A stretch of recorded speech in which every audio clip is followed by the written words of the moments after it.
Hi, my name is Arun and I would like to welcome you to this three-part video series on mastering the sentence correction. So one question that I get asked by a lot of students is, Arun, we are somewhere around the 25th mark, 25 raw score mark on the GMAT, right? And we're really desperate to push it to more of the 35-40 level in verbal. And somehow sentence correction seems to be my problem, right? Though I'm good at quant in some sense, when I look at the same rules and when I try to apply those rules onto sentence correction questions, it just doesn't seem to work. Right? What is going wrong? How can you help me? Well, good news. In today's video, I'm going to be sharing something with you which most people are unaware about the GMAT sentence correction question. Just before I get there, a quick background. So GMAT actually has a conference every year where they call the top test prep instructors and share certain insights about the GMAT. And I'm privy to that information. I get invited every year and I interact with the people at the GMAT. These are the test makers. And I also have the opportunity to talk to Dr. Lawrence Rudner, who's the father of GMAT, if you could call it that, because he has been with GMAT for a long time. He's the chief psychometrician. So he decides what goes into the test and what does not get into the test. Right? So based on the insights that I've gathered, I'm going to give you three things that you should probably be looking at when you're solving sentence correction questions. If you feel that your scores are not moving up, these are probably three areas that you need to focus on. The first thing, if you are scoring somewhere around the 50th or the 60th percentile on the GMAT, it tells me that you know perhaps all the grammar that you need to, right, to a large extent. What is really stopping you is application of that rule, application of grammar. This is where logic comes into play. This is where meaning comes into play.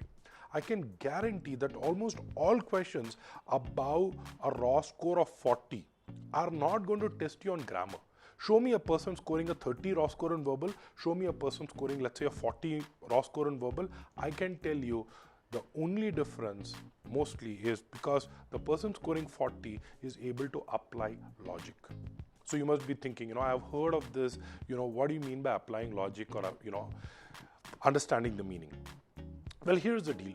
What happens a lot of times on the GMAT, especially as the going gets tough, let me give an example of modifiers, right? At a 500 level, GMAT is going to test you on whether you know what the modifier is.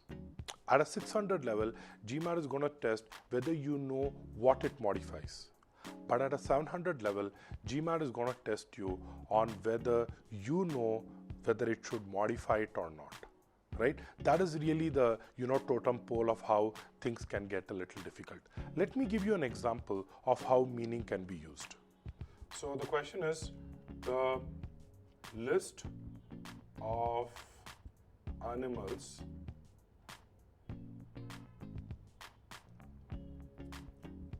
that blank in the zoo, blank kept on the table. Now, the words that we have are is and are. So when would we use is? When would we use are? Now, if you look at it, this whole chunk, the logic basically says that when you have a chunk, you need to figure out whether it's the subject of the preposition or the object of the preposition. So let's use logic.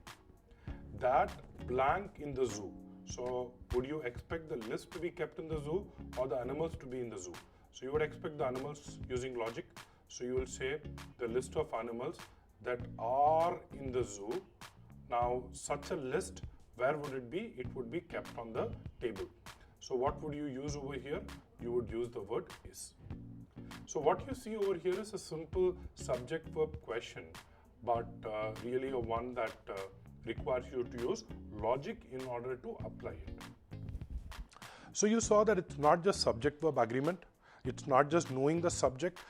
because there are multiple subjects over here, right, and multiple verbs. That is where meaning and logic comes into play. So what I want you to do, go back to your questions and just ask yourself, the reason I did not get the answer, was it because I did not know the rules, or was it because I was not able to apply logic correctly? Because if you're able to apply logic, all the rules will make sense. But if you're blindly looking at applying the rules, none of it will make sense. The second thing that I have gotten to know, and the mistake that most people make, is they don't realize that there are plenty of exceptions to the rule.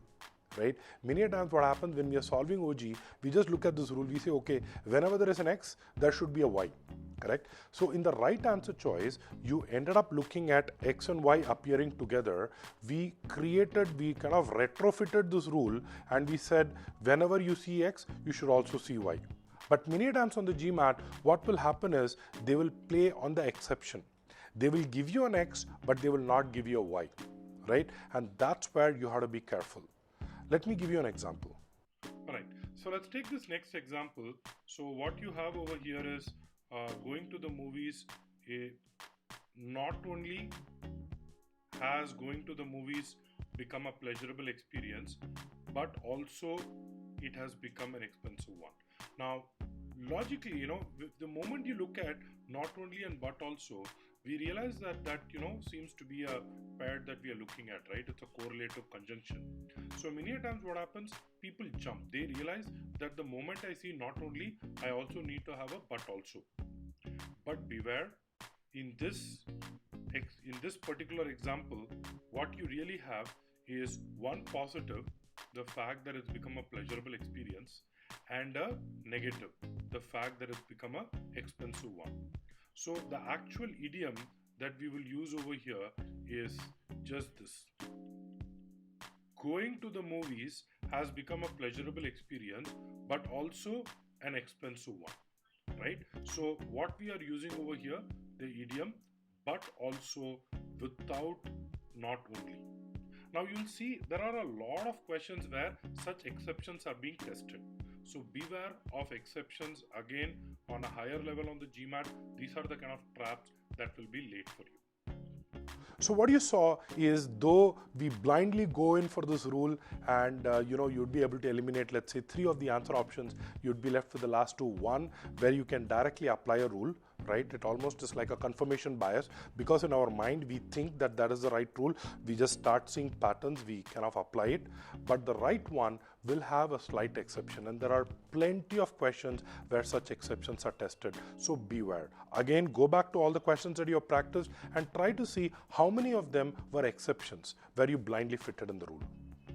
The third thing, and this is perhaps good news for many of you who are struggling with your idioms list, right, where people are mugging up these lists, trying to figure out if I see this word, then I'll have a next word along with it. Good news, GMAT is not going to test you on American idioms, right? So this is again told to me by the GMAT test setters themselves.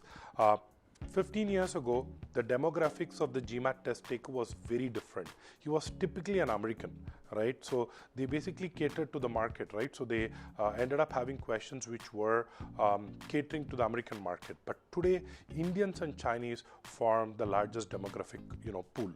So what has happened is the test has been made culturally neutral.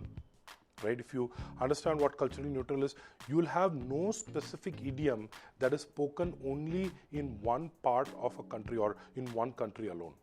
Let me show you an example. So if you look at these 2 sentences, so one of them says, I decided to make the difficult decision of breaking the news. I decided to take the difficult decision of breaking the news. Question to you, do you make a decision or do you take a decision? If you think about it, if you told me that you typically take a decision, well, that's more of an Indian expression, right? In the US, they say we make a decision. So if you ever go to the US or you speak to someone who's been in the US, you tell them that you're going to take a decision, they probably will not understand what you're saying, right? The point is, GMAT is not going to test you on this idiom, whether you make a decision or you take a decision. This is out of scope.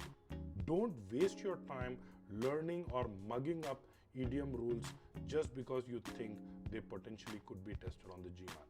They are not going to be tested. So I hope that's good news for you, that you don't need to worry about idioms anymore, right? Just make sure that you know the basics, you know what prepositions to use, and you should be good.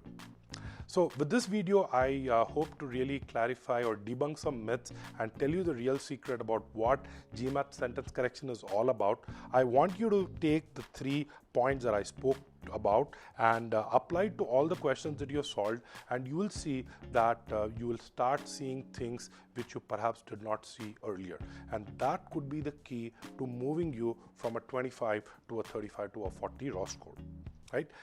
The other part obviously is solving questions, but how do I analyze them, right?